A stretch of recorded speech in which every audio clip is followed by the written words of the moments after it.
Over. All right, we're on video. Hi, guys. Hi, guys. Wave. Wave. Hello. You got to wave. You still got the beard, folks. Still got the beard. I'm keeping it till at least January 1st. Okay, cool. I've made that commitment. All right. Well, Speaking of commitments, kick it off. Let's go. hey, zip it, eh? Oh. What, do you turn into a pumpkin or what? Pumpkin. All right, here we go, folks. Ready? Let me fire it up.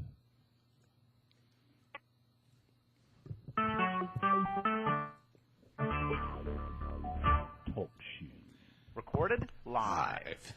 Good Live. evening. This is Gary Rossio of the San Diego Veterans Coalition. You're listening to GC Community Chat. And now here's your host and my good friend, Mr. Kerry Parton. Kerry, take it away. Well, hello, everybody, and welcome back for another episode of GC Community Chat. Remember, no one is more committed to the businesses and residents than GC Community Chat. If you'd like to promote your business, your organization, or just give a shout-out to your community, then GC Community Chat is here for you. Don't forget, we are all about promoting our community and yours. Hey, everyone, we're back. Richard, we're back. We're back. Hey, it's September 25th, 2014, and you are listening to show 216. Wow. I'm your host, Kerry, and I'd like to introduce my co-host for tonight, Garden City's very own Wayne County Commissioner, Mr. Richard LeBlanc. Richard, how are you? I'm good, Kerry. Good, Glad you're good. back. Glad we're Glad we're back in burning some the electricity right now. saddle. Yes, and also our favorite weather forecaster, Mr. Tom Iwinski, better known as Doppler Tom. Tom, how are you? I'm good. I'm enjoying all this nice weather. Yeah, beautiful, big that's for accolades sure. Today. Big accolades. Accolades. All right. Tonight is the end of the month, so State Representative and our future state senator, Mr. David Knezek, will be here shortly with his monthly update, as well as Richard's county update. So looking forward to that. What? You don't think he's going to be our future senator? I don't think he's going to be the commissioner. I don't think he's going to be here in a little while. How's that? I love it. I love it. Well, it's great to be back after a 2-week hiatus. Cheryl and I went down to the Outer Banks of North Carolina. Bragger. Yeah, I know. Had a great time and great weather. Thank you, Tom. We appreciated that. Visited with some friends and ate a lot of seafood. So now we're back, ready to get down to business and hopefully have some interesting guests for you in the near future.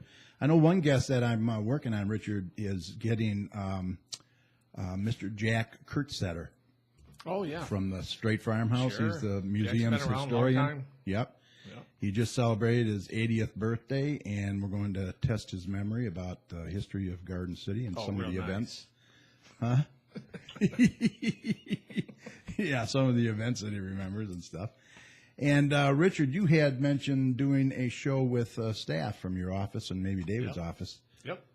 Maybe a behind-the-scenes look at what they do. Yeah, that's right. We'd like to share with folks what happens when the phone rings or, an email pops into the office and, while we're doing our things on our respective legislative floors. Right. I think it'd be kind of interesting. So if you get a complaint, we'll see how that's handled. And Oh, we don't get any complaints. Never a complaint. I don't think I've gotten one. that's awesome. Yeah. You guys are just perfect. Yep. So yeah, sounds good. We're working on it and looking forward to having some great shows. All right, if you have any questions for us tonight or would like to join in the conversation, give us a call at 1-724-444-7444 and enter the call ID 82757 followed by the pound sign. Now, some of you may have to call in more than once due to the heavy traffic, and we do apologize in advance. Keep trying, and we hope to talk with you soon. Or you can join us in our chat room at talkshoe.com/tc/82717. Click on the large join in button, sign in as a guest, and that takes you right to our chat room where you can type your questions or comments at the bottom of the page. If you'd like to text us a question or a comment, you can do that also at 734-788-9319. Also, joining us tonight on the phone, we will have Jerry Thorne from Party Animal Travel. He is also a nurse, as most of you know, and wants to talk about this recent Cloud 9 drug, I guess, or whatever. it is going around. So we'll have him on shortly too. So, okay, let's get started by first checking in with Tom for the latest weather info, and then we'll go to Joey and Holly after that. Okay, let's do a check on weather with Doppler Tom. Let's see what he has in store for the rest of this week and the weekend coming up. Tom, take it away. Hey, Tom. Beautiful weather we're having. I know. Are we in summer or are we in fall? I can't really figure it out. I know. I mean, Mother Nature has, all this year so far has been getting the seasons all mixed up. I mean, summer was cool. Now fall is pretty mild.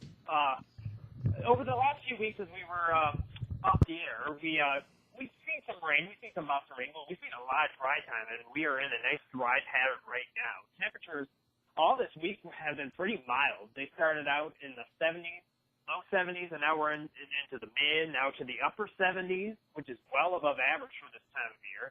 And for the rest of tonight, we're going to see those high clouds continuing to be out there. They're going to be few and far between, though. Temperatures are going to be mild again tonight in the low 50s, so if you have any evening or plans out there, it should be great to do anything outside.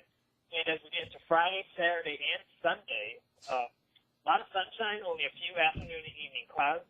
Temperatures are going to be in the upper 70s for high temperatures, no rain in sight. So if you have any outdoor plans over the next 36 hours, it's going to be absolutely ideal to do them, because I see absolutely no problems in that department. And then as we get to next week, I don't really see a whole lot of difference in the weather pattern as we get into early in the week, especially Monday, Tuesday, and Wednesday. It'll be, again, pretty sunny. A few afternoon clouds will build in. Temperatures will be into the mid to upper 70s. So there isn't really too much to talk about in the weather business. But as we get late into next week, we could see a little bit of a pattern shift as we get a little bit more cloud cover and it could start cooling down and actually feel like fall. But it is feeling like fall out there. The leaves are starting to change as we get into those cooler nights. But, yeah, this pattern has been very unusual, and enjoy it while it lasts because, you know, Michigan, it definitely could change in a heartbeat. So enjoy this nice weather pattern. And this pretty much quiet pattern has been going on across much of the United States. There really isn't too much to talk about right now. The western United States, especially the Pacific Northwest, has been getting hit with a lot of rain, but not really where they need it across the southwestern United States. The eastern United States has been pretty rainy as well, all across from Florida all the way into the northeast. But the center of where we're at has been pretty dry out there. The hurricane season has been pretty quiet out there. Nothing to really report, especially in the Atlantic. The Pacific has been very busy. It's almost the third busiest on record. They're up to their 17th day storm. But wow. We really don't have too much to talk about in the Atlantic, so that's great news. But, yeah, I don't really have a whole lot to talk about in the weather business because it's been just so quiet. So enjoy it while it lasts because it's pretty rare to not have much to talk about in the weather business. But if you want to keep tuned to this, all this next weather, just go to my website, DopplerTownWeather.com. Absolutely. And like I said, we have beautiful weather down there. And then when we came back, we missed all the rain, so it was perfect. Our timing was perfect. Hey, what's this I hear that you may be going to school out of state? No. Well, as you went to out on vacation, so did I over that week. I did go to Vermont and Maine and the very beautiful parts of the northeastern United States. The fall colors were starting to change. Right. And I did visit a school that's very high in high standards in meteorology in Vermont. And I have been thinking about going back to school, and nothing is confirmed at this time, but we're in discussions that I could be going back to school. Okay. But I'm not breaking anything. That's why I didn't really say anything. I'm not sure how you found out about that. But there's nothing confirmed at this time. But, of course, I will let you know if that happens and when it happens. But all right. Yeah, there's yeah. nothing really to say at this time, but it's something that's in the works. Yeah, keep us posted on that. Absolutely. Yeah, you were up in some beautiful country there, that's for sure. All right. Well, now we have the weather forecast. Let's check in with Joey and Holly and get some gardening tips. And then we'll move on to probably David and Maybe. And Jerry, maybe, if they're awake. All right, here we go.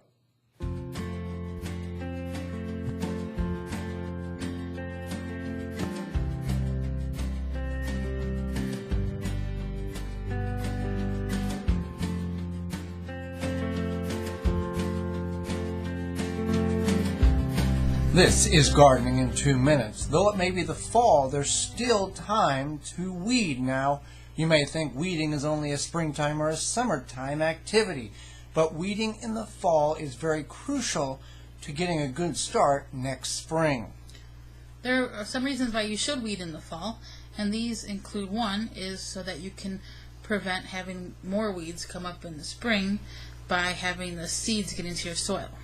During the summer, the seeds, if you let them get away from you, the weeds will produce seed pods. Now, if you can catch them before they put the seed pods on and distribute the seeds in your garden, you're a step ahead. But if you have not got to that point and the plants have already put seeds on and distributed them, the weeds, then you're going to have more weeds come up next spring. So by extracting them out of your garden bed now, you will still have enough warm days that allows at least some of them to begin to germinate, and that way you can start purging the garden bed, your raised berm, wherever you're growing at, from some of those weed seeds. You're still going to have weeds in your garden. When you let weeds go to seed, you're looking at about a 7-year span before you can actually get a clean bed again if you work diligent at it. So that's one thing, is to prevent those seeds from growing over the winter, or in the spring, come back up in the spring. Another thing is to get the roots out, the weed roots out, because that prevents the weeds from coming back as well. Many weeds, if you just pull them out and leave the roots in, they are designed by nature to propagate from very small fragmentations of roots. So you may extract a large plant and leave a little root, and that root will soon begin to grow a very large plant again.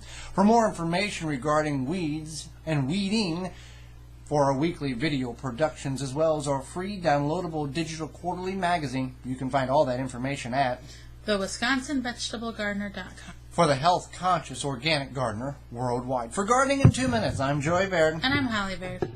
All right. Thank you, guys. Talk to you next week. All right. We also want to let you guys know that we're doing a video recording of tonight's show, and you'll be able to put a face with the voice. Richard likes putting a face with the voice. You can go to our YouTube channel at youtube.com/community chat show.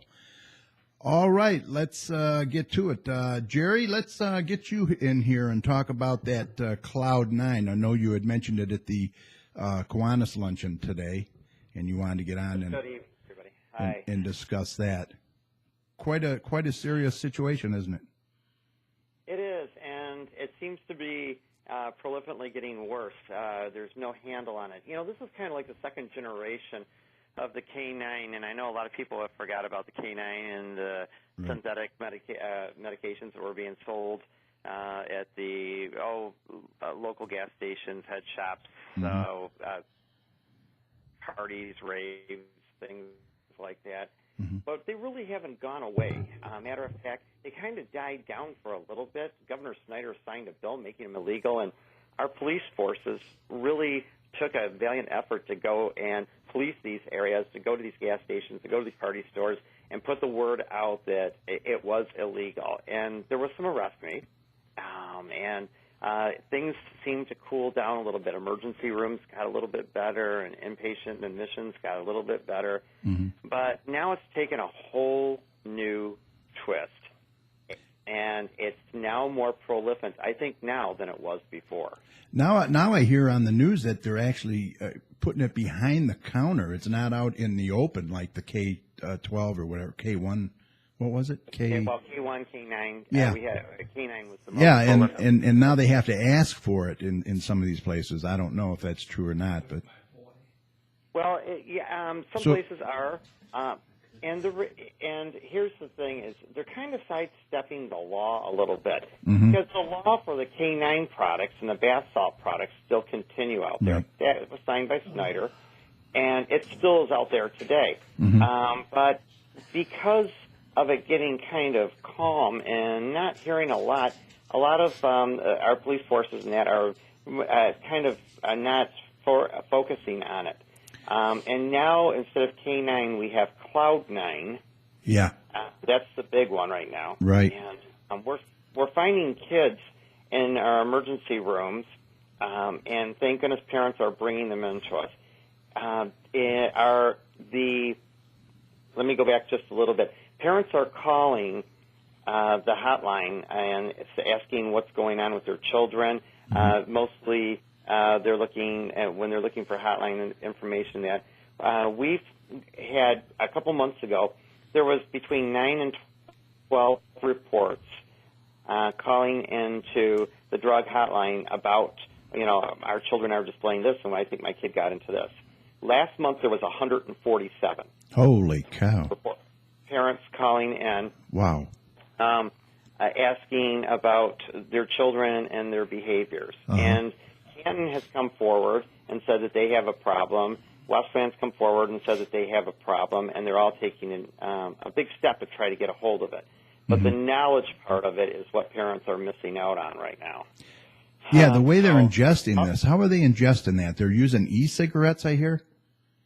Right. What's happening is a lot of parents are happy because their kids aren't smoking right now. They're not smoking cigarettes. They're not buying cigarettes. And that maybe they have an electronic cigarette that they're just blowing a little vapor out of. Whenever time you see vape shops and that, and parents are like going, oh, my kid's not smoking tobacco. This is a good thing.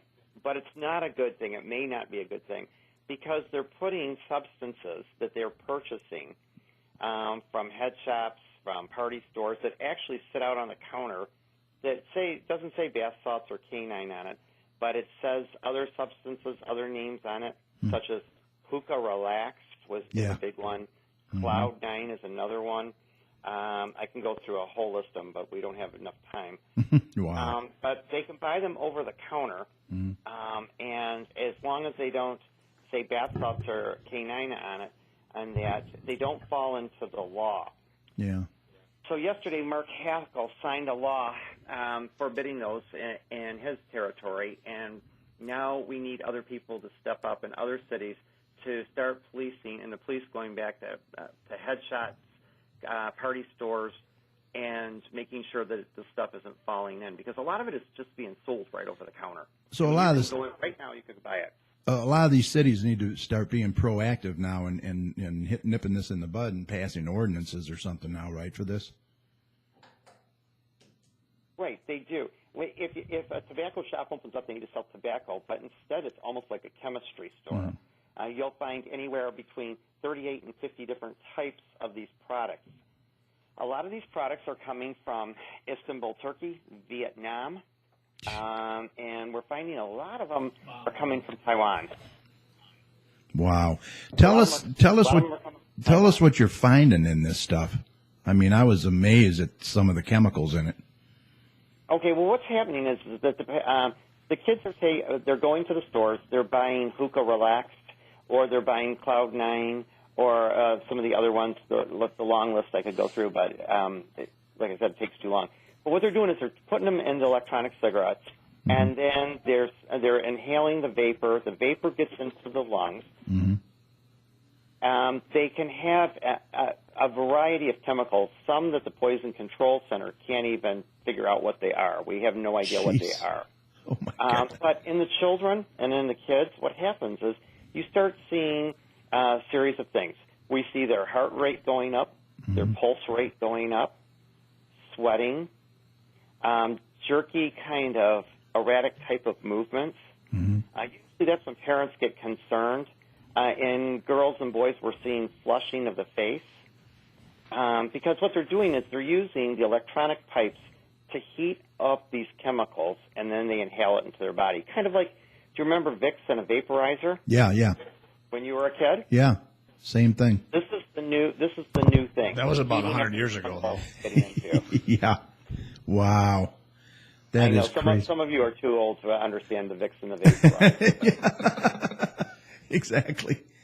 Well, let's bring David in here. David, that's probably going to be a hot topic, wouldn't you think, in Lansing, or what? Well, certainly, head into the next week here before folks go off on the final recess before the November election. I didn't hear too much about it this week, though. Obviously, we had some stuff happening at the local level. I know here in Garden City, and then Mayor Wild's been pretty vocal about it out in the city of Westland in terms of combating it at a local level.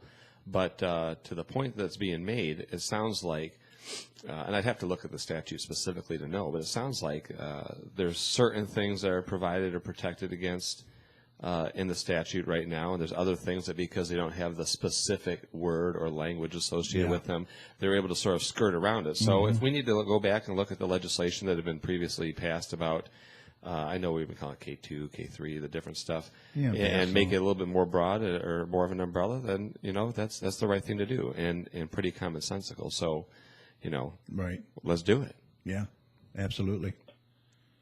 Well, when Governor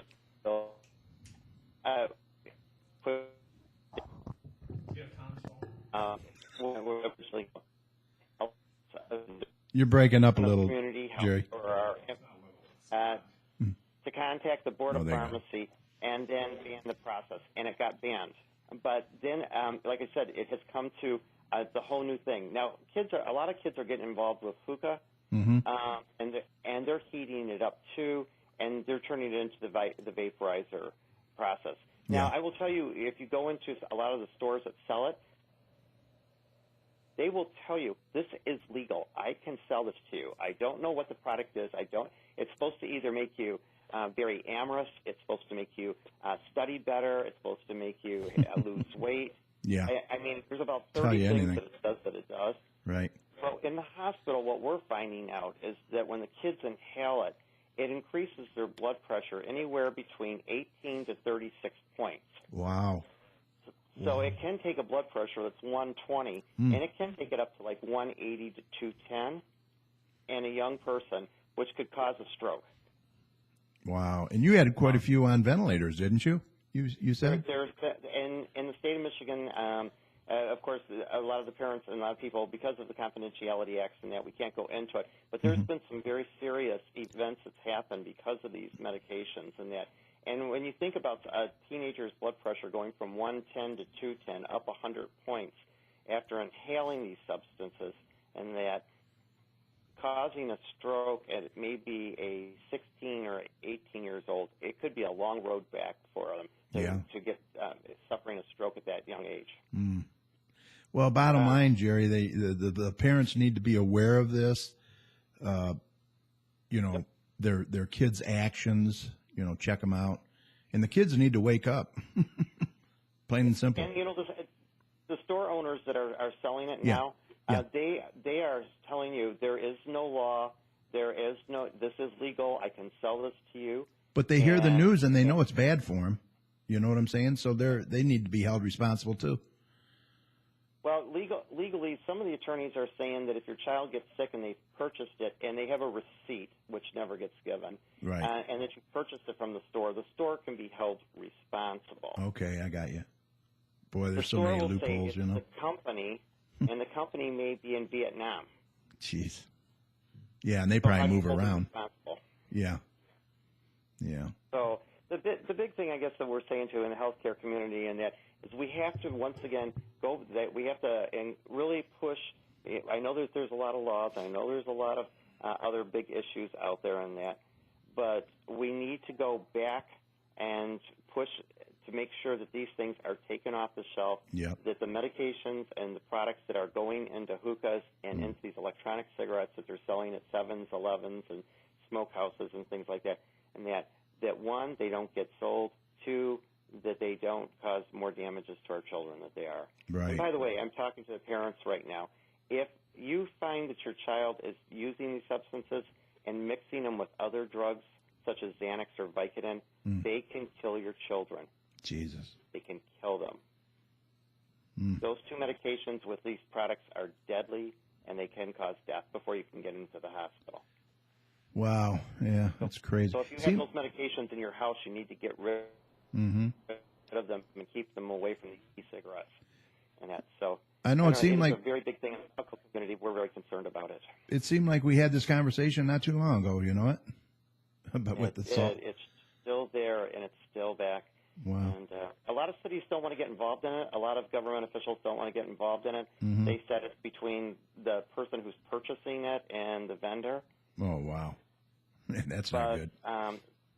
Some will step away from the issue. Yep. And say, well, we don't want to get involved in this, but it's something that needs to be taken a look at. I think, unfortunately, it's going to take the death of a child or a death of somebody because of these products to make the news and get it out there, because right now it's happening. It's just not getting out there, and nobody seems to be fighting for it. Well, Richard, That's is our tackle right now. this something that the county would get involved in? Because I know Macomb County, I believe I heard that they're doing a ban or something. Yeah, Wayne County did as well. Did they? Executive Ficano, I believe it may have been Friday this past week. Mm-hmm. But yeah, Wayne County has acted upon it. Actually, I heard a news tidbit, so to speak, several days ago that the city of Westland was the first one that alerted Channel 7 to it. Yeah, So I think you're right. I I believe heard it was that. the mayor that Yep. took action, and then some other folks likely saw that. Yeah, he like I jumped did. on it right away. I know, Right. Westland. And, I mean, the difficulty, of course, is that the composition of these materials is very difficult to outlaw specifics. It is. It's just, the bad guys continue to Skirt play the around game, it. right? Yeah, they can skirt around it. So, well, thank you, Jerry, for bringing that to our attention for sure. Not a problem. I do, for those who are stepping up to it, though, and trying to get them banned in their cities, those are the people that we need to make sure that they need to be thanked. Yeah. And possibly lifesavers. And those that are turning their back and not doing anything about it, I think they need a new job. Yeah, I agree. I agree. Let's let them find another that represents, because some have said, "Oh, we don't want to get involved with this." Yeah, yeah. They need to start getting more proactive for sure. Okay. All right. Thank you, sir. For taking time. I appreciate me letting. And if, by the way, if any parents out there, if they think their children are doing this and they have any questions, or if Right. the children are showing psychotic behavior or that, don't wait. Take them to the hospital. That's what the ERs are for. Okay. Yeah, I was just going to ask you, what can these parents do? Take them right to the ER then? Don't wait. Okay. Don't wait. A child on a ventilator is a really hard thing to see. Okay. Thank you, Jerry. I appreciate it. Thank you. Thanks for letting me have the time. I appreciate it. All right. Take care. All right. Good stuff. Good stuff. Good stuff, Jerry. All right. Well, let's move on here, and we'll get to our state representative, Mr. David Knezek. David, bring you in here. What's up? Hello, Carrie. How are you? I'm doing very well. Haven't seen you in a long time. Yeah, seems like forever. I know. Well, and I want to ask, where's our souvenirs?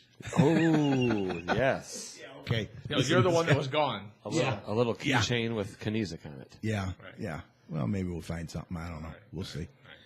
But anyway, what do you got as far as state updates? Not much, huh? Pretty quiet? Not much, very quiet again. Obviously, everybody knows that we're going into the general election now, and so all eyes are on the governor and on the United States Senate race. A couple really quick things I think would be of interest to folks here in Garden City. And I'm cheating. I'm looking at your rolly screen there. I know. He's got a rolly screen if you've never seen it, yeah. Yeah, you never saw my teleprompter? I finally was able to enjoy my show the stretch of I-96 that I have not had to take to Lansing for a very long time now. Right. Those type of roads, they're dangerous because they're so smooth. Before you know it, you've got yourself going 85, 90 miles an hour. You can't even tell. No. You can't even tell. That's true. So I had a little bit of a lead foot today and caught myself. That's how the roads were down south. Right. Oh, well. Don't even get me started on the roads down south. Oh, my God. And so, I think it's great, obviously, that we were able to get that stretch done up here in our neck of the woods. But still, we're looking for a solution on the roads. And we talked about this, off the air a little bit earlier about things that we had been passing or had passed out of the House of Representatives and then went over to the Senate and were voted down. And very, very common sense type of things related to truck rates, related to warranties on the work that was being done and what have you. And I think folks are just lacking sort of the political willpower right now heading into November, because I think what I would say is sort of the biggest topic of conversation is, do we need additional revenue? And a lot of people are saying that the answer to that question is yes. And nobody wants to talk about additional revenue ahead of an election. I'm not saying it's right. I'm not saying it's wrong. I'm just saying that's what the reality is right now. And that we had passed a number of bills out of the House that would have raised additional revenue, that would have guaranteed the warranties on these roads, that would have put additional resources into funding them, and they stalled over in the Senate there. So I do think that at some point in time we're going to regroup here before the end of the year. We've got lame duck still to work things out. Yeah, I hope so. It needs to be, in my perfect world, 30 Democrats, 30 Republicans.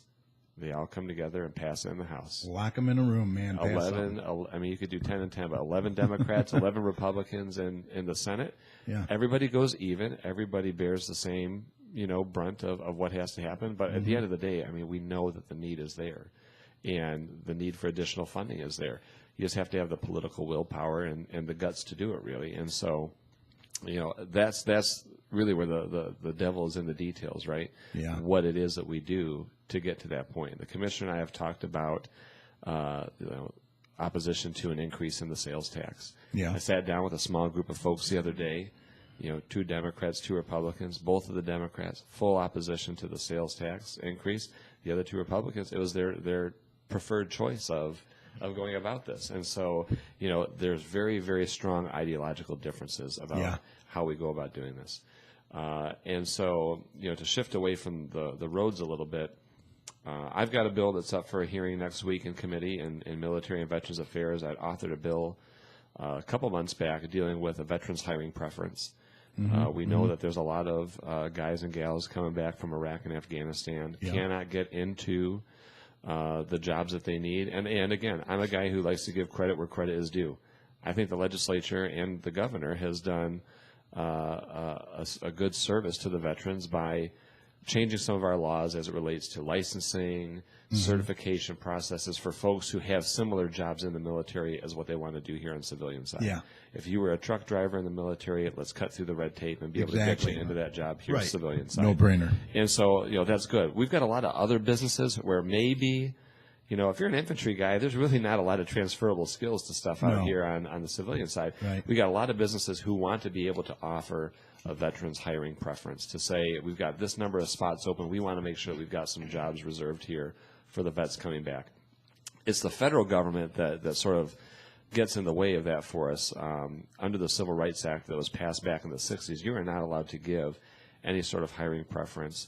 But it says that if the state itself authorizes it, then that would take essentially supersede what the federal statute is. So Michigan has the opportunity to give this veterans hiring preference. Yeah. We just have to pass legislation to do it. Yeah. And so I know that I've been working, and again, really, really interesting to me, and a great exercise in governance where no permanent friends, no permanent enemies, just permanent issues.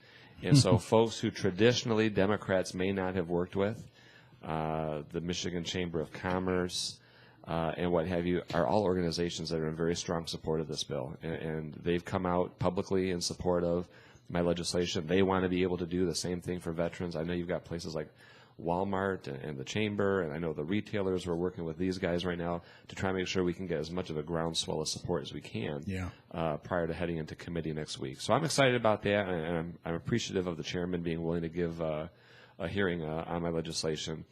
Luckily, the chairman of Military and Vets, he and I both just won those primaries for the Senate, and so we're going to have at least 4 years to work together in the Senate too. So that'd be a plus. Yeah, so it's a good thing. It's an exciting thing, and do I think it's going to happen overnight? No. I know there's some changes that we need to make. Yeah. So we'll be putting in a substitute version of that bill to make sure that we can make everybody as happy as we can to the greatest extent possible, and we'll keep the pressure up. So that sounds good. The last one, DDAs. And TIFAs. You're going to bring it up, eh? I'm going to bring it up. Okay. There's a lot of folks in Lansing. I'm sure the commissioner can chime in on this too. There's a lot of folks in Lansing. There's a lot of folks locally who maybe feel very strongly about TIFAs and DDAs and the purpose that they serve and what have you. It's a lot of money. It's a lot. Well, especially here in Garden City. So there was a piece of legislation drafted, and I wasn't able to be at the work group, but my staff had attended, that would essentially, in its original form, do away with TIFAs and DDAs and other taxing authorities. The final bill that was actually introduced by Representative Eileen Kowal from Oakland County doesn't touch TIFAs. It only deals primarily with DDAs. And, I mean, at first glance, deals solely with some transparency, some reporting requirements, and providing a method or a venue where individuals can go and learn about how much money is being collected by that DDA, how it's Being being accountable spent. for that money, yeah. Exactly, which, by and large, we should all be Yeah. attempting I mean, to you do are, anyway. Richard, you're accountable, you're right. I think Richard Well, is. he's supposed to be. Be nice. Be nice. This is live. Be nice. Live. So, there was some question marks about that bill, what was going to happen, where it was moving. My understanding is it's going to be moving pretty quickly through the Commerce Committee because, again, it's not touching TIFAs. It's only dealing with some of the reporting requirements, the transparency pieces, which, we should all be in support of. So, That will be interesting. Commissioner, any thoughts? Any thoughts on that, Richard? It's overdue. There you go. There's been commentary regarding DDAs, TIFAs, LDFAs, and other taxing authorities, and what they do with the money, how it's reported, whether it's, I'll say, 100% accurately spent and reported. Yeah. Wayne County is contemplating a lawsuit with one or more downriver communities now regarding this because, the limitations of the spend and the way in which they can be reported today don't, there's a bit of a disjoint there. Yeah. So my hope is that the bill will receive fair consideration. If it needs to be amended along the way, if something is discovered, that's great. Tweak it, yeah. And I hope that it might be a template for additional improvements Yeah, could be. because there are abuses. I mean, there just are. So, There's no doubt with that kind of money you're talking. I have no doubt. and one of the things that is in, I think it's Bridge Magazine right now, is a really detailed article as to how TIFAs, LDFAs, and DDAs have changed the landscape regarding taxation. Because you have all of us putting into the pot, for example, to pay for police officers in a community. Right. Then you have those that live within the DDA. Their money Yeah. goes into the DDA only Exactly. for spend. So all of us Great pay point. for all the police officers, Yeah. but DDA gets to keep their money for specific use and improvement Within the DDA district. only. Yeah. And so, I mean, I'm pretty sure it's Bridge, the Bridge magazine. I'm going to have to look. Have to I did Google save that. it at home, but it is a fantastic article, multiple page, and it demonstrates great point. how things are really, really different because of that. When people vote, for example, the DDA, rather the DIA, another taxing authority, which I didn't. I voted against it. Good. I'm not ashamed to say that. But then the use of the money and the promise that was made, and then the fine print and this, that, and the other. Then on the other side, you had communities saying, "Well, we didn't agree to give you, the extra money." It's just very complex. Right. So I believe that the more open and transparent it can be, the better. I got quite a few butt chewings over that DIA piece. Yeah. Because, I mean, like the residents we talked to, the residents didn't think that when they were voting for it, it was going to stay locally. The locals wanted to keep that money there. The residents wanted that money to go to the DIA. And so we had, that DIA thing really fried me. Oh, yeah. Oh, the big time. residents, when I voted in favor of clarifying that the money that was going to the DIA would go to the DIA and not to the TIFs or the DDAs. Because that's, in my understanding, in my world, that's what the residents understand. What they voted for. Yeah, yeah. There was a lot of locals who were not pleased with me on that vote because they wanted to keep the money for themselves. But again, it's what the intent of the residents Yeah. are. And Yeah. And again, not to get too far off of it, but if you're talking about taxation as a whole, by and large, when folks are paying taxes, if it's going to what they intended to go towards, you really don't hear a lot of pushback. It's when you see folks in the government start messing around and playing with the pots of money, and that's why they start to dislike and distrust the stuff that we're doing in Lansing or here at home. Exactly. Yeah. Yeah, kind of like civil infraction penalties going to libraries. Or gas tax going to schools. Yeah. Yeah. These were deals that were made decades ago. Yeah. And there's less of that today. But we get to clean up all the mess. Right. So I hate to beat a dead horse here, but what are your thoughts on the roads, really? I mean, what's your gut feeling that is going to be done about them? Like I said, How are we going to come up with I money? do believe there needs to be additional revenue. I think, like the commissioner said, well, not like the commissioner said, I don't want to put words in his mouth, but I mean, decades ago, money kept being shifted and shifted and shifted and shifted. We can sit here. It was to get votes Yeah, for exactly. the final product. We can sit here nowadays and take money from here to put it over there, and it's just shifting the money around. It's not solving the problem. It's kicking it down the road for somebody else to deal with when in 6 or 8 years I'm out of the legislature and I don't have to deal with it. So there needs to be a road fund, and it needs to strictly be a road fund. Well, there needs to be, in a perfect world, a very serious overhaul of the funding formula itself, period. Yeah. And, I think updating, if you look at from a percentage basis or what have you, I mean, 19 cents tax on the wholesale price of gasoline is the same in 1997 as it is today. The amount of money that we're bringing in versus the amount of money that we need to spend has obviously, the gap has increased there.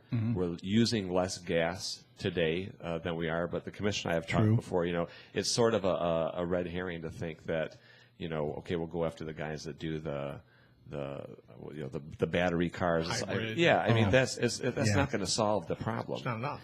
Yeah. No, And no. so the formula itself, because a lot of these state trunk lines aren't in bad shape. The bad roads are the local roads and the county roads. And so, the way Except that in the UP. except in the UP, they're all good. Right. And down south. The way that the money gets, goes through the system and gets allocated now, it's not going to where it needs to go. There isn't enough. I just got yesterday, it's a brand new report. You remember we've been talking about, the longer we kick the can down the road, the Right, I bigger was just the going pot to of mention money that. becomes. It's not going to get cheaper. When we started, this was a $1.2 billion problem. As recently as a couple months ago, it was a $2.2 billion problem. And the latest report that we got yesterday, $3.3 billion. I mean, So it's going up $1 billion a year the longer they wait. And again, we talked earlier. I don't know if it's necessarily With a B. that ratio, but Well, it's pretty close. It's a lot of money. It's a lot of money, and the longer we wait, the worse it's going to get. And that's what I'm saying. We know it's going to be tough for a lot of folks to maybe take a vote that isn't the right thing to do. And I said to folks yesterday last week when I sat down with a group of people trying to find a solution here, I said we need to talk about additional revenue. We need to talk about some tax relief for folks too. Simple things. Earned income tax credit, restore it to the level that it was. The homestead property tax credit, give it back. The pension tax, get rid of it. I mean, Snyder has said over and over, he is not getting rid of the pension tax, period. And so I turned my attention to EITC. Don't even get me going. I turned my attention to homestead property tax credit, and I said, we need to talk about some relief here. And the answer I was given was, well, you probably shouldn't count on that at all. And then I would say, if I were in charge of our caucus, I would say, then we're done for right now. Yeah. Because you have the power and the votes to do whatever you want. If you want to keep all those taxes and implement another one, do it. You're not getting my help. Right. There would be very little negotiation regarding some key items. Those are very key items, because I'm just going to say what we talked about previously. The two greatest commercials on TV right now are commercials that involve the pension tax. Yep. A lady that writes a letter to the governor, and a guy named Rocky that rides a little tractor around. That is awesome. These are things that finally Down to earth people, They common hit, folk. Well, they hit the wallet, they hit the purse. Yeah. Couldn't say that 2 years ago because it was a delayed start, so to speak. But now people notice it and they want relief. And they're working those And commercials. you know, They're working. those that listen to this station, and those that they commiserate with, probably if they stay off of I-96, they've probably driven on less than 1 mile of repaired road this year.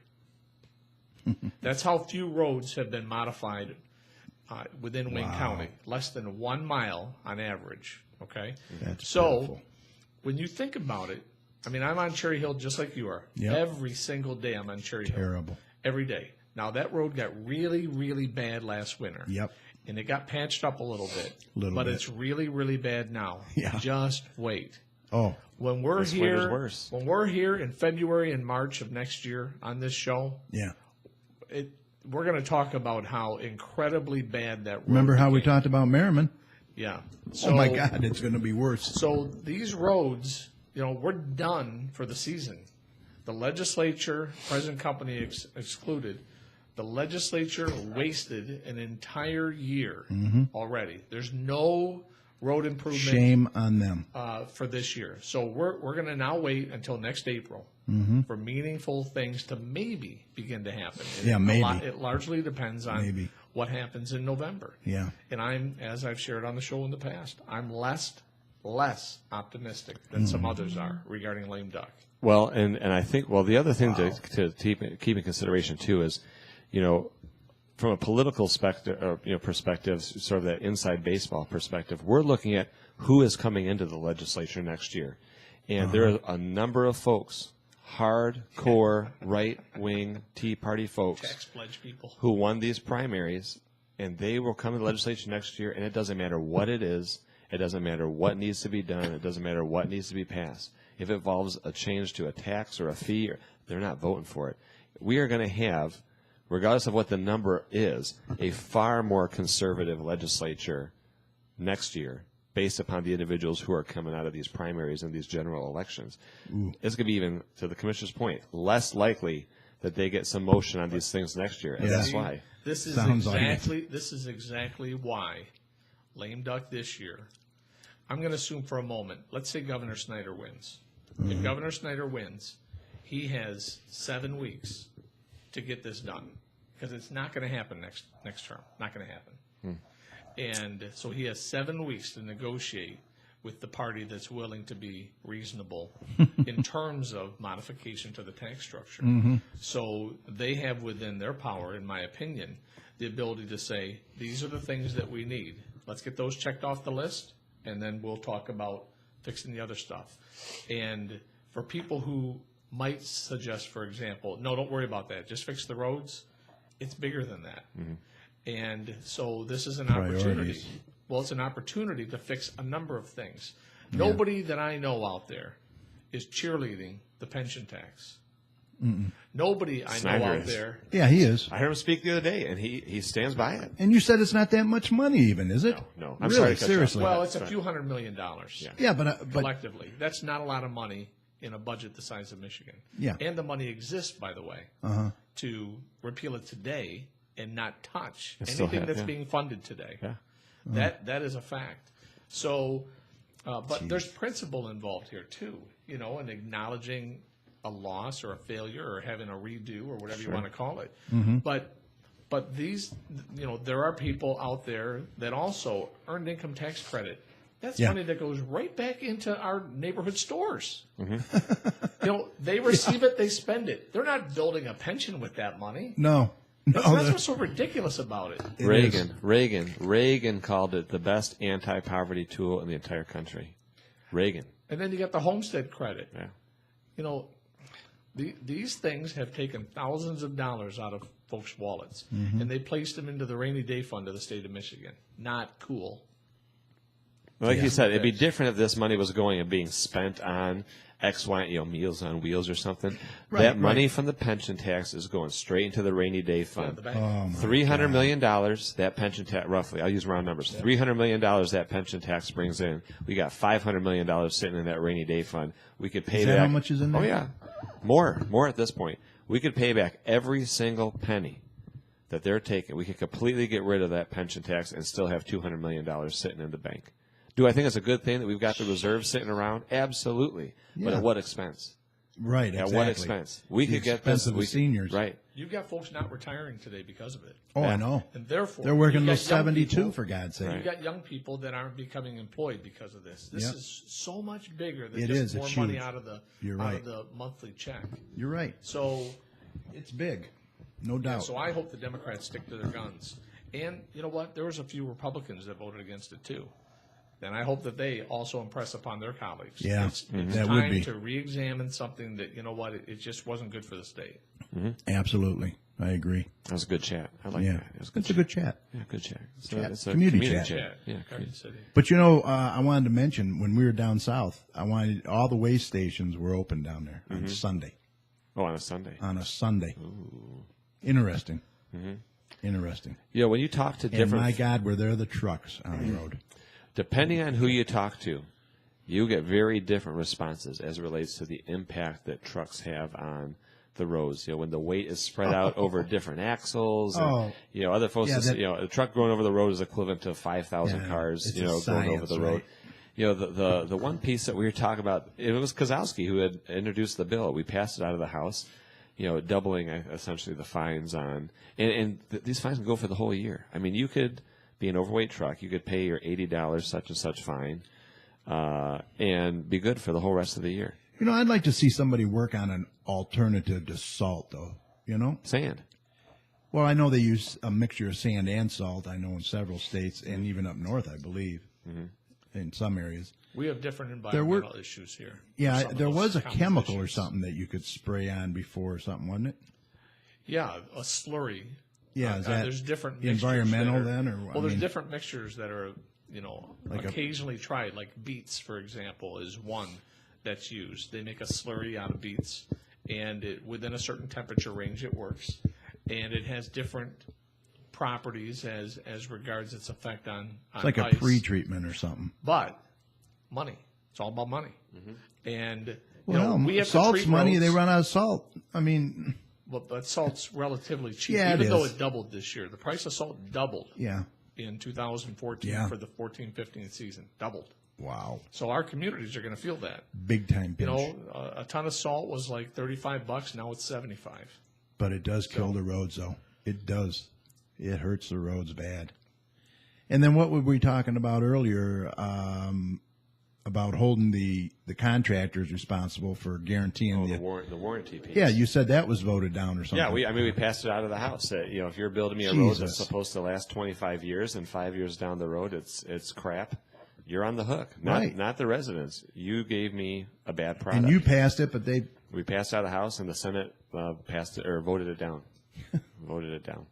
Jesus. And it was the same thing with the trucks piece. You know, and again, I've said it 1,000 times. The trucks argument, in my mind, is the same as the lottery argument for the school aid fund. Is it a problem? Yes. Yeah. Is it going after these guys and making that the number one issue? Is that going to solve the problem? Absolutely not. So I just didn't understand the pushback when, okay, they wanted to double the fines. Okay, maybe it brings a little additional revenue for us. And all these folks, Fines, not fees. Yeah, fines. for Yes. going overweight. Yes. And these guys, all these folks are complaining about it. I said, you want to know how you don't get a fine? Don't go overweight. Exactly. Follow the rules. It's a no-brainer. Give me a break. You That's what speed, rules you are get a for, ticket. man. You speed, you get a ticket. You Oh, go no. overweight, you get a ticket. Rules you were know? made to be broken, right? I'm not going to say that. No, but I mean, come on. But again, I mean, that is a small piece of the puzzle. Very small piece of the puzzle. But it all adds up. It Right. all adds up. Right? Yeah, there should be a weighted average assigned to all of these things. What is your priority? List it 1 to 10. You know, Right, and start- priorities. Start chipping them Exactly. off. Exactly. You know, and maybe truck weight is big, but fines might be, you know, less big. You know, it might be much Right. smaller on the scale. Mm-hmm. The fact that we have the largest weight allowance, notice I didn't say restriction, the largest weight allowance in Because the there is no continental restriction. United States, it's problematic given our climate. You know, this doesn't work everywhere. And Yeah. since we have a lousy winter climate Yeah. and we have the highest weight, it's a combination of, you know, it's a recipe. So, Yeah, there's a lot involved. But like I was saying, I mean, we're talking about shifting money around or pulling it from here. A lot of folks don't understand that, you know, the sales tax that you pay on gasoline doesn't go to fix the roads. Yeah. You know, this goes to Yeah, pay explain that a little bit briefly. sales tax you pay on gasoline, as with any sales tax that you pay in this state. A certain percentage goes to the school aid fund. A certain percentage, more or less, goes to general fund. What about cigarette tax? Where's all that go? Commissioner, I'd have to look to you on that one. Or a nuisance tax? I mean, is that considered a nuisance tax? What's a nuisance tax? A sin tax? I don't know about the sin tax. I don't. But I can tell you sales tax is very clear. Sales tax is exactly as the representative mentioned. So buy a gallon of gas at $3, you're going to pay, you know, 6% on that. You're paying 18 cents sales tax. 2/3 of that goes to public schools. Wow. And when it goes up $1, it's another 6 cents, and 2/3 of that, 4 cents, goes to the schools. Right. The nexus is difficult to rationalize, but back in the day, when these things were crafted, you didn't have the internet. You didn't have cable television, that had the meetings live for you to watch. There was a lot of negotiation. I'm not going to vote for that unless. Mm-hmm. So you probably at that time had some folks within these various communities that were contending with the proposition of Proposal A and this, that, and the other. And, so when all of that was negotiated and put on the ballot, right, the electorate voted for it. Mm-hmm. Yeah. And they get what they get. And so, you asked me to sort of break it down there. I mean, the commissioner said everything that, that needs to be said. I mean, that sales tax on gasoline doesn't go to roads, period. A lot of people don't even know they pay it, though, which is really interesting. Yeah, it's true. And so say we decide to say, well, from here on out, because we're one of the few states that doesn't do it, the sales tax that we pay on gasoline is going to go towards roads. Mm-hmm. Well, now it creates a huge hole in school aid funding. Yeah. And nobody wants to cut additional fund, and not a little, some folks, not a little hole. I think it's a $700 million hole. If you take that away, small. It might I guess be I'd more. have to look. I know it's a lot of money. I mean, it's a significant chunk pretty big, right. of a $13 billion budget. Yeah. So you shift that around, it goes over there, and then you're talking. I mean, the price of price of gas goes up. You're getting a little bit more money for the schools. You shift it around, you're losing money for the school. So again, everybody wants to talk about shifting things around, and I don't think it would be a problem if we were to say, the sales tax on gasoline is now going to go just to roads, because by and large people think it specific. Is that way anyway. You got to be but specific. you can't. But you don't want to blow that hole open in school aid fund. No. So again, but there's room for negotiation there, mm-hmm. because wouldn't that be cool if, I guess, one of a number of different things. One, we didn't pay sales tax on gas. Yeah. We're one of only a handful of states that does that. So that would be cool. But Mm-hmm. let's say it stays, then make it go to where it reasonably should go, to roads, and then address the funding mechanism involving property tax, which a large chunk of it goes to public education. I mean, there's a number of things within taxation that can be addressed. And so I'll say, again, as I have in the past, when you have a less tenured legislature, you're going to get amateur hour. Well, you're going to get a lot of different right. opinion, but you're going to get relatively little experience. Yeah. Likely. So you can't make any will other you get requirement. much done then? Well, certainly things get done. I mean, we saw the pension tax get implemented, for example. Well, yeah. Not good things. We saw a lot of things go through real quick. But very quickly. Phil Power, who writes for a number of papers, he wrote a thing regarding experience. Yeah. Experience and elections, and how folks should be looking for seasoned individuals that are experienced, as opposed to the candidate that says, I'm fresh, I'm new, I'm not a politician. I thought it was a pretty interesting article. I haven't read it. You had no experience when you you read first it? started? I haven't read it yet, no. You know what I'm saying? I posted it on my Everybody page. has to start somewhere. No, it's true. Yeah. It's true. Mm-hmm. And what I said, I mean, full disclosure here. When I first ran, I said the same thing. Yeah. New guy. Uh-huh. And now I said it. Yeah. Now that I'm not a new guy, and even when I was a new guy, I did look to, even if I didn't like everything that was being said by them, I did look to the folks that had been there a while. Well, you did that. Yeah. And Mentor. yeah, so Absolutely. So A smart guy would do that. I not think. everybody does that. No, but I said a smart I person would do understand. that. But also, some would. of the stories that some of the lobbyists who have been around longer than anybody share when you get some time to spend with some folks that have been there, or staff members. Yeah. It's very interesting how some of these things come about. Oh, I bet. And, there was very, it was just very different. And you don't have that today. What you have is people like me, for example. I came from local government. Yeah. I went to the state. I wanted to stay elected. So I was elected into county government. But my tenure at the state wasn't extensive enough, not like this guy here who's going to spend 14 years in 2 different spots. Right, right.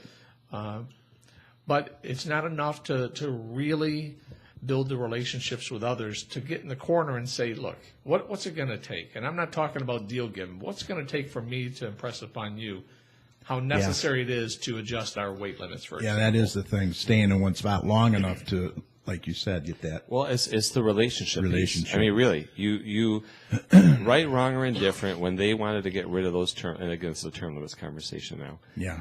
They looked at Dominic Jacobetti in the Upper Peninsula and a couple of these other guys who had spent, 30, 40 3 years, decades, right. In the legislature.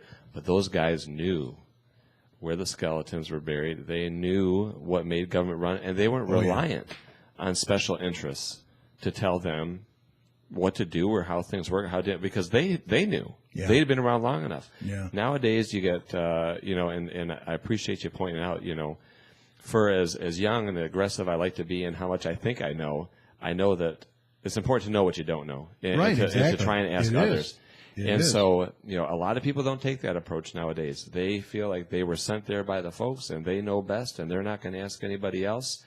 And so you get it's interesting. Somebody had posted the other day that the legislature is the only profession that they know of where inexperience is a value. Right. The only Go to one. your brain surgeon and say, I want you to have no more than 6 years experience. Yeah, right. And I know, there's the trust piece and the this, that, and the other thing, and certainly there's always some bad actors out there who ruin it for everybody else. But by and large, to the relationships piece, I'm not even in the Senate yet. Yeah. After we won that primary, I picked up the phone and called every single Republican senator. I know all the Democrats, Republican senator, and asked for a sit-down meeting. And I've met with every single one of them. Really? I sit down with some of these folks and say, well, so what are we talking about today? I said, I just want to introduce myself, get to know you. And folks are blown away. It's awesome. Because, they've never had that attempt at relationship type of building. yeah. I might as well do it now in September and October before we Olive get to branch. Yeah. I think they call that an olive branch. I mean, what's it hurt? I mean, I want to work with these. Absolutely. I want to work with these guys. I want to get stuff done. I don't want to sit That's on the only back way it's bench gonna get done. for 4 years and be a nobody. I mean, and they're not going to be willing to engage unless they have a relationship. Or If you unless they can't trust work you. across the aisle, you're not going to get nothing done. Especially when you're in the minority. Plain and simple. Especially. Exactly. So Exactly. it's that ideological or that sort of introspective question of do I want to go there for 4 years, throw a bunch of bombs at folks and walk out of it with having accomplished nothing, or do I want to stand on my principles, never compromise who I am, but at the same time where there's opportunities to work together. Right. And without question, road funding is one of them to try and come to a solution on things, Yep. and then share some of that burden simultaneously. I mean, you got to expect it. Yeah, So I agree. I digress. No, I agree. Totally. All right, well, let's shift to the county here real quick. What do you got? What do you want to know? Well, what's going on with these indictments you didn't know about? He was indicted? I think most people are aware that 3 individuals became Yes. indicted Yes. regarding the county jail project. Mm-hmm. I'm not following the story, so I don't know what's Not until it's happened presented to you. with those 3 individuals. I'm not one of them. So what I can tell you regarding the jail, though, is that there's continued discussion. Last Thursday, we had our most recent meeting regarding the jail. So now I'm going to add to the comments I made previously. I've said publicly, for example, I do not believe that the commission will authorize work to be started at the Mound Road Jail complex. I've indicated I don't believe that that's a scenario that will receive support, and I stand by that today. It is a proposal that in a very, very limited sense is projected to cost $650 million. But in Wayne County speak, that really is over $1 billion by How the time much? things get 650? done. Yes, that's the projected, suggested. And what are we at approximate at the new cost. jail so far? 300 million? No, about 100, 350? just less than No. 160. Okay, so But anyway, so there are 4 scenarios. The Mound Road move, which I don't think has support. In fact, the chairman asked last Thursday, where everybody was present except one, yeah. does anybody here wish to continue talking about a potential move to Mound, and not a single person rose their hand. So I'm going to say that's going to be off the table, whether I agree. I don't think so. influences either. within Detroit would want that to happen or not. The commission's not going to authorize that. Okay. One of the other options is to do nothing. That's not going to happen either, because the courts have largely dictated what's going to happen with the jail population. Mm-hmm. In fact, I'm told that the only reason a new jail was considered in the first place was because after after 30 plus years, Yeah. the courts finally said, you folks have to do something. So they elected to begin a jail project. Of course, it's now referred to by nearly everybody as the failed jail project. Yeah. So do nothing is not really a viable option. Third option could be to renovate the existing 2 jails that are downtown within spitting distance of the new jail project. But there's some things that were revealed last Thursday for the first time publicly to the commission during my tenure that suggest that's going to be difficult. I'm going to use very round numbers. It'll cost $100 million to renovate the existing jails. Okay. They would still have significant deficiencies. However, because the jail project on Gratiot is about $166 million, $157 million, something like that expended, and it utilized America Recovery Act funds, the federal government could, and what we are told is likely would, fine Wayne County for not completing that project. The fines would amount to, I believe the number was $11 million annually for 30 years. Wow. Oh my God. So what's a fourth option? Well, and the fourth option Completing the damn jail. is to complete the jail at a lesser scale Yeah. at an approximated cost of $350 million, which is $130 million more than originally projected, and, again, at a lesser scale. So, But they're willing to spend $650 million to No, do they're not. Macomb, you said. Well, they were thinking about it. I'm not sure that anybody was thinking about it. That was But posed that's as what's an option projected, because right? the state of Michigan wanted Wayne County to consider that. Okay. So, in my opinion, you've got Mound at, I'm going to say $1 billion because I know Yeah. how things work. Right. Mound at $1 billion. Cost overruns. Can't do it. Do nothing. The courts won't let us. Can't do it. The completion of the failed jail project at an additional $129 million plus over what was originally projected, that's difficult. And then finally, rehab of the existing jails is really a $250 million proposal itself. The fines combined with the amount of money that it would take to complete it. And then so it's they're still all going to be lousy lacking. options. Yeah. So, I think that the commission is leaning toward completion of the Gratiot site. What I said, though, last week, and I think I know what you were just about to say, but I want to cut you off first. Okay. What I said to my colleagues, recognizing that I didn't participate in the original decision, and also recognizing these are each lousy choices, Right. I'm not interested in sticking my feet in the quicksand regarding the Gratiot project, because even at $350 million, very clearly, those are estimates, and these Yeah. are not quotes. These are estimates. When you read stuff like that, You know it's going to blow I see up. plus signs after Yeah. it. Yeah. Cost overruns. And so I don't believe that it's irresponsible to make a statement like I did. But until we get to the point where we actually cast a vote, I'm going to say I'm inclined to not be supportive. But you of need that some Gratiot realistic site. figures too. I mean, let's face Well, it. If Look, we got say Gilbert came and says, "Okay, I'm going to finish the prison or the jail for $350 million flat. That's it. No ups, no downs. Gilbert like cannot- Earl Scheib. Gilbert cannot be a bidder. Okay, but So it's not him. In fact, it's really nobody is willing to say that. Yeah. And here's why. Your son's having a house built right now. yeah, When he signed the dotted line, it said, okay, this is what the house is going to cost, X. yeah, Then they run into maybe some water issues when they excavate. Well, we got to do this. So you got another $1,500. And then, well, the closet door, when you open it, it's going to hit the vanity. So we can do this, and there's another couple $100. Okay. By the time you're all done, things that you really didn't know, Yeah. they add up to significant money. Yeah. And change orders.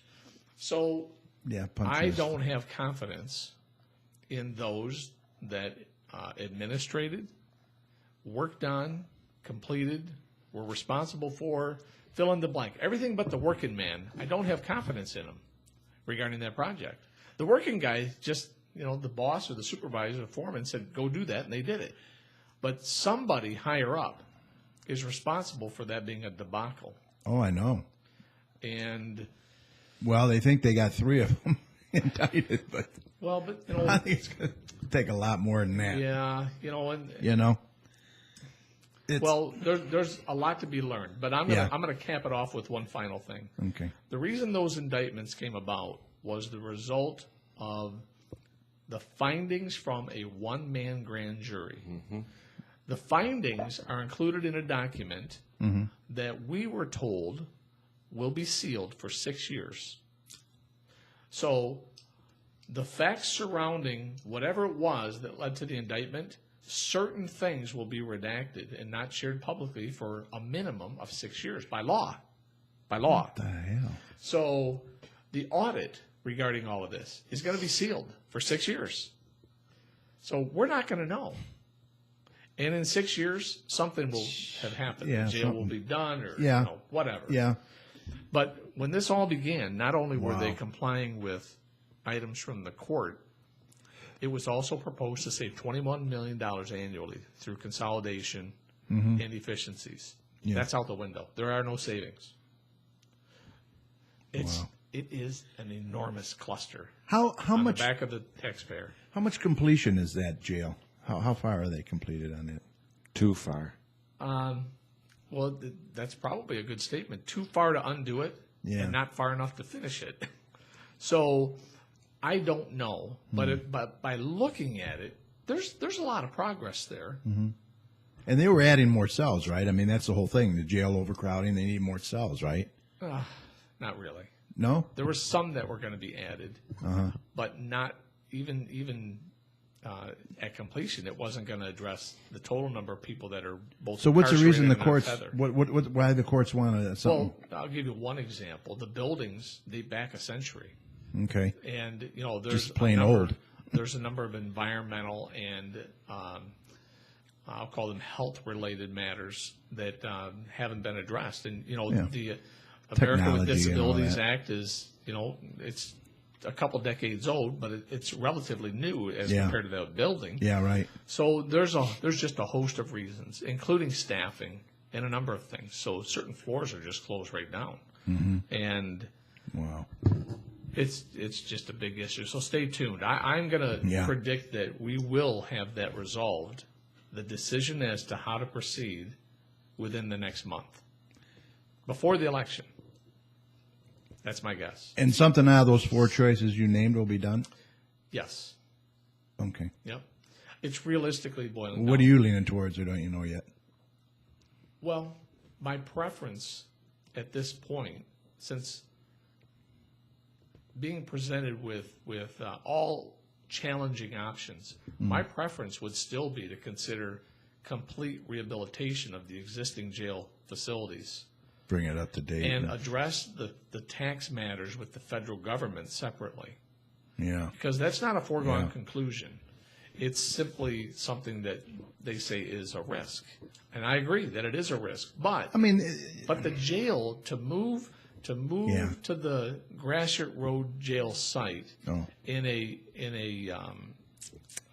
less than suitable number capacity with opportunities for expansion. But let's face it, we're not very good at how we spend the money. No. I'm just not convinced that that is our best option right now. But again, I really am going to be open-minded about this as we move forward. I was heartbroken when I heard about the tax implication, the ARA funds that have been spent. I really was, because I had my heart set on being supportive of rehabilitating and renovating the other 2 buildings. So we'll see. Yeah, your work's going to be cut out for you, that's for sure. Yeah. And the $11 million annually fines, I mean, forget it. There's no way. It just, wow. So let me just talk. I'm only going to talk about this for less than a minute. Okay.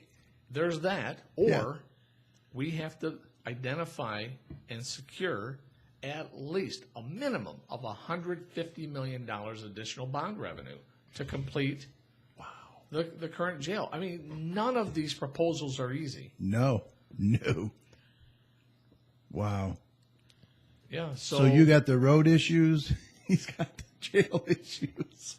Jesus. Oh, I'd suggest the jail is easier than the I'd roads. say I'd rather have the jail. Yeah, I would Yeah. say so. Yeah, it's, but it's still a big issue for the county. It is a big issue. So let me talk now about an issue. Yeah, that what's was, this? Oh, and then you want to advanced- mention this and your Yeah, I will. mobile thing. advanced today at the commission level. We met as a committee of the whole. And what that means is that we are a full commission, not a committee, but a full commission, but it's not a general meeting where we finalize items. Okay. But what we did today was to approve the memorandum of understanding and the articles of incorporation to establish the Great Lakes Water Authority. Oh, yeah. Basically what that means is that the Detroit Water Division would be leased to this authority for 40 years. 40. And the lease arrangement identifies a number of things. One, Detroit still owns the water system. Yeah. They're just leasing it, and only for a period of time. Not different than Ford Motor Company built the Explorer, and I'm leasing it for a couple years. Then I give it back. Same thing.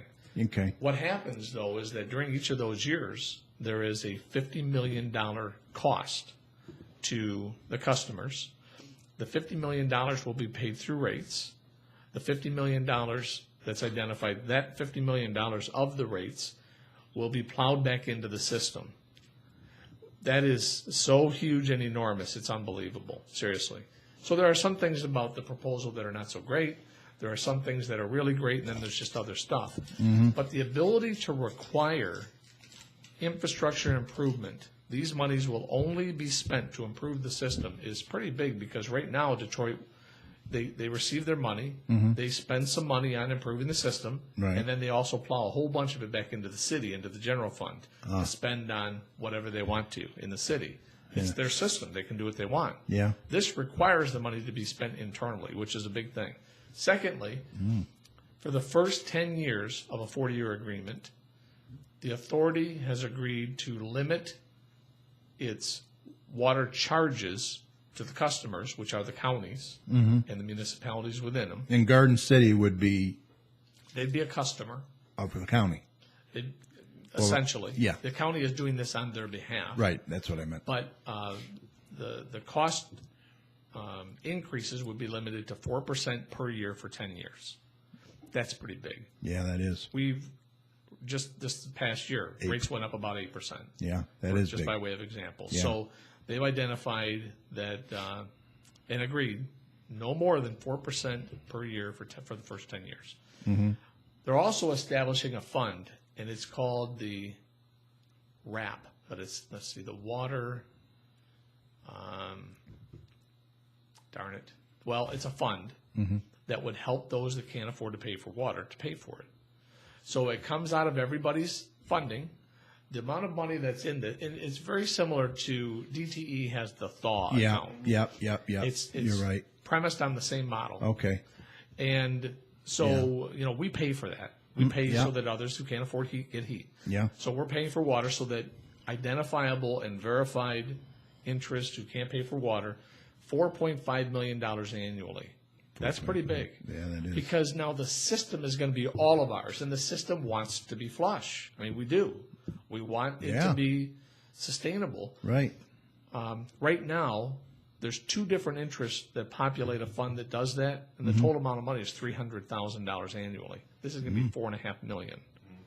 So, and it's everything is completely subjected to the Open Meetings Act, full reporting and documentation, including annual audits. Good. It's one of the things Very that I had asked transparent, about. yeah. Yeah. So this is not going to be, owned by. So you like this, huh?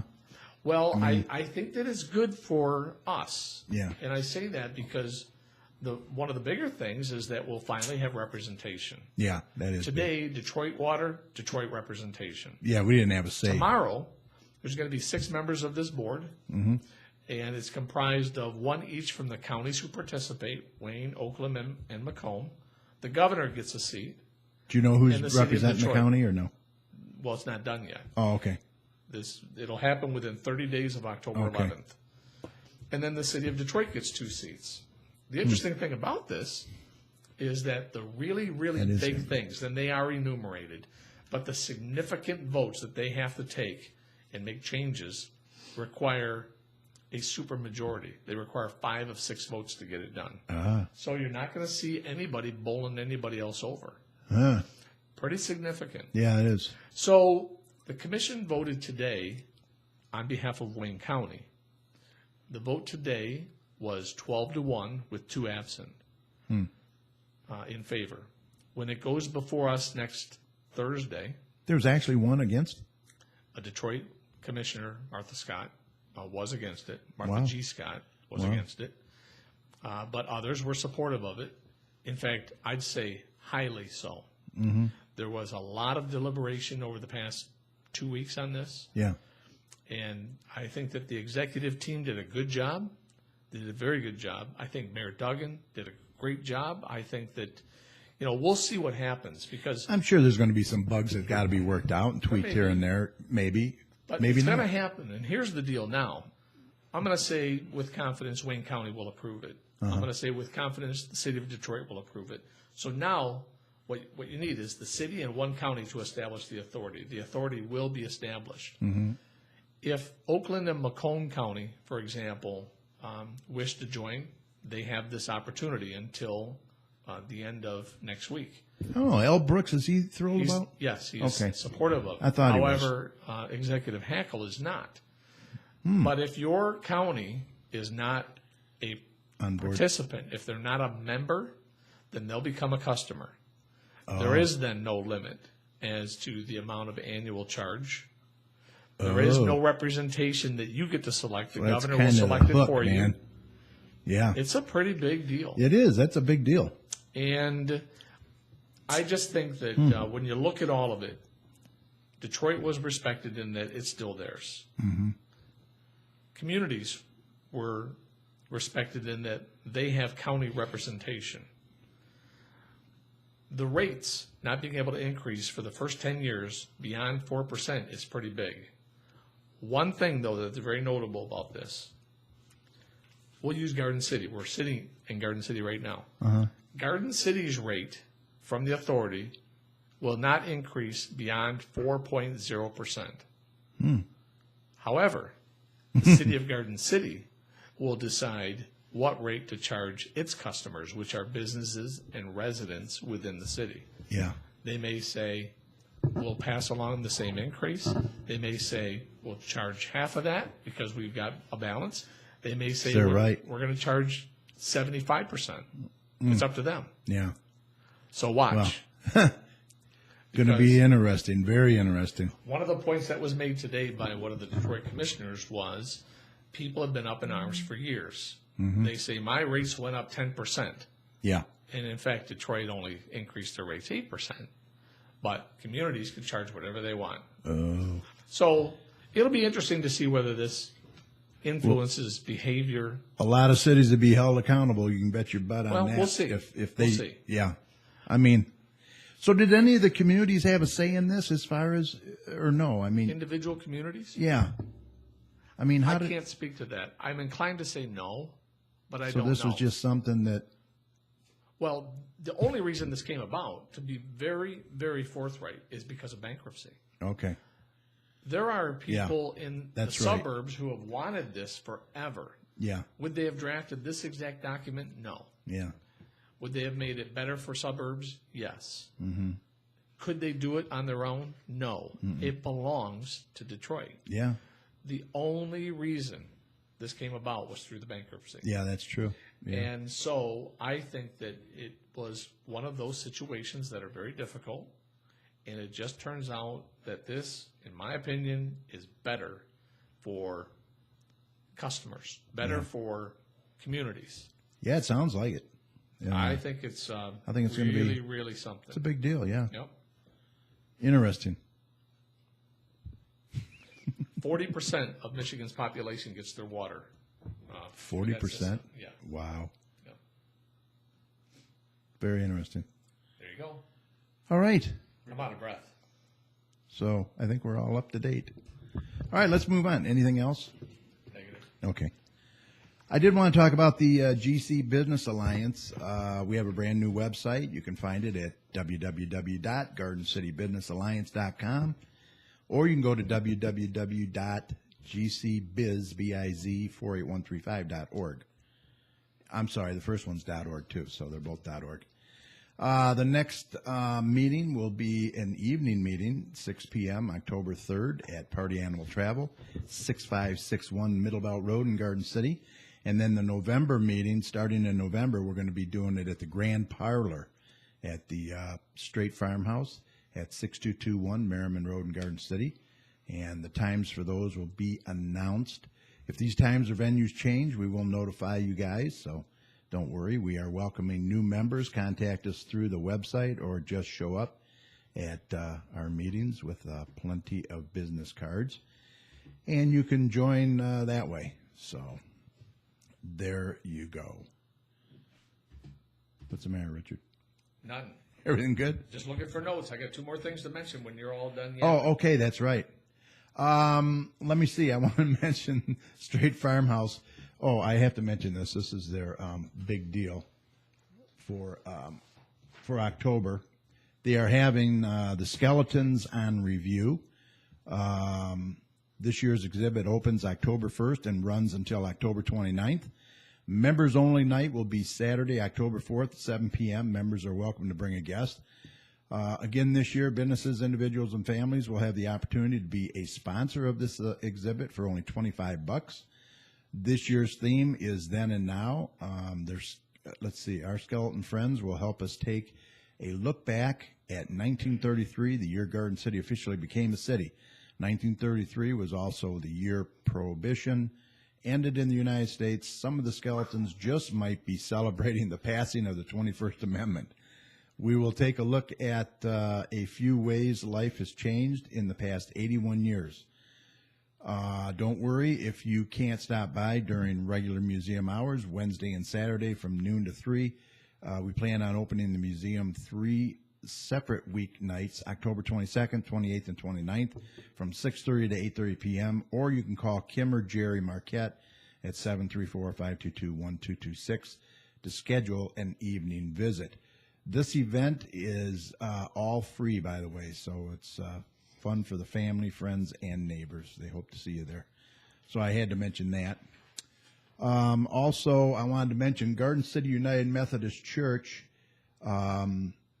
located at 6443 Merriman Road, right on the corner of Merriman and Maplewood, is having a town hall meeting Tuesday, October 7th on bullying. Sorry to say, it still is a huge problem, and with social media now, it's not just kids anymore being bullied. So they hope you can attend at 6 p.m. and see what can be done, what is being done, and quit bullying each other over there. So they hope you can make it over there. The next Garden City Council meeting is Monday, October 6th, 7 p.m. at City Hall, 6000 Middlebelt Road. The council urges all residents to attend. Also, I had to mention this is a lunch and learn that's going to be held October 1st over at the Garden City Maplewood Center. The senior department is presenting a lunch and learn workshop entitled Substance Abuse and the Elderly, the Forgotten Casualties. Garden City Community Coalition will host a lunch and learn 1-hour workshop. The topic to celebrate National Medicine Abuse Awareness Month is designed to educate the public about the importance of responsible medicine use. The speaker is going to be Sue Nichols. She's been a master's level social worker in Michigan for 28 years and the director of the Garden City Community Coalition for the Prevention of Substance Abuse for the past 6 years. The event is free and open to the public to participate at the Maplewood Center at 31735 Maplewood in Garden City on Tuesday, October 1st from 12:15 until 1:15. Seniors can purchase a lunch for $2.25 or bring a sack lunch. Seniors who wish to eat a hot lunch must make a reservation 24 hours in advance by calling 734-793-1974. Okay, remember, our shows are always recorded, and you can find them on our main show page over on TalkShoe.com. Just search for show ID 82757, and all 216 shows will be over there for you to check out at your convenience. And then, as always, we will upload our latest show when it's available to our Facebook page at facebook.com/GCChat. And for those of you who'd like to put a face with a voice, don't forget we are recording this, videotaping this, and that will be up later on our YouTube channel at youtube.com/communitychatshow once it's made available. So no matter what, we have you covered. You won't miss a thing, and we thank you all for listening and your support. Okay, we're looking for guests to have on the show. If you're interested in coming on the show and sharing your story, or maybe you provide a service that you'd like to share with the surrounding communities, then by all means get a hold of us. Now's the time to do it. Contact us so we can get you scheduled at gccommunitychat@gmail.com. And don't forget, we also would like you to sign up for our newsletter. Get on our, not newsletter, but our mailing list at gccommunitychat@gmail.com. Okay, Richard, I'm going to pass it over to you now. You had a couple other things you wanted to mention, I know. Yes, I do. I'll take it in chronological order. Okay. My office is joining some other folks to host our second annual Wayne County Health on Wheels event. Yeah, that's kind of cool. Last year, it was on the most nastiest of days. Yeah. It really was difficult. But Yeah. we're hoping that we have better weather on October 22nd. Mm-hmm. And just as last year, this is going to be held in the parking lot of the City Hall Police Department at Middlebelt, on Middlebelt Road. So from 11 a.m. to 3 p.m. on Wednesday, October 22nd, the Health on Wheels folks, which are Wayne County individuals, Wayne County employees, will be there. It's free, with a couple of exceptions, and that's immunization. Yeah. But there's going to be health screenings. There's going to be body mass index, blood pressure, cancer, cholesterol, diabetes. If people have stroke insurance, risk. though, they're Utilize- capable of, okay. Yes, so we're asking that you bring all applicable health information. Right. As well as If they health want to be care immunized information. or something. Yeah, and there are also going to be some folks there that are going to assist you if you want to enroll in health care, if you've not done that. Okay. There's going to be some giveaways, some swag, so to speak. There'll be flu shots available. $20 for adults, $10 for kids.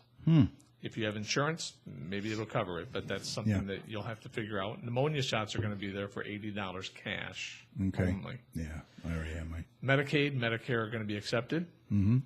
So once again, it's inside the in the parking lot. There's also going to be folks inside the police department in that big room. So this isn't a mobile unit. This is going to be actual people It is. there. It's a mobile unit. Oh, There's okay. trailers. Okay. Yeah, but I was in them last year. They function as their offices. Oh, yeah, right. And They're pretty cool. Garden City's DDA helped with this, as well as the Wayne County Health and Human Services Department. So I'm going to give you some info here. If you have questions regarding this event on October 22nd, you can call 734-727-5872 or 313-224-0810. And as I've said before, if all that gets beyond you, just contact our office and we'll help you. Right. Jay's a good guy. He'll take care of it. Yeah. So the other event, of course, is the annual Make a Senior Smile event. Yeah. Now, this one's on Saturday, November 8th, 8 o'clock at Maplewood Center. We're going to give you a continental breakfast. Hopefully you and 125 of your closest friends will be there to help volunteer to rake leaves for a senior. It's a great time, I'll tell you. It is. And I hope the weather is good, too. Well, we're asking people to bring their own rake. We'll have a few if you don't. We'll provide bags. Yep. We're going to have people hopefully out the door by 9. and then back for a lunch at noon, a pizza lunch that's going to be sponsored by the Community First Foundation, some folks that have been active in our communities. So, again, show up at 8 o'clock, get a free T-shirt, get a free, continental breakfast, get a free address to go there and with several other people to rake a lawn, come back for lunch, and it's going to be pretty And cool. you'll feel very good about yourself I think afterwards. You will. Yeah. Yeah. And people that want to make monetary donations, they can, right? I mean, 'cause Yes, it's coming out of your pocket. They don't realize that. Yeah, so there are, we had the lunch, of course, taken care of by the Community First Foundation, as I mentioned. The other two expenses are T-shirts Yeah. and the continental breakfast. So we've got two folks that have pledged to give a certain amount of money toward that. Mary Ribeiro from Seniors Helping Seniors, and then Dearborn Heights Councilwoman Lisa Clayton Hicks. Lisa Hicks Clayton. I'm sorry. Lisa Hicks Clayton has also agreed to She provide needs a to shorten donation. that. Lisa shorten that. Lisa HC. So HC. Lisa HC. There you go.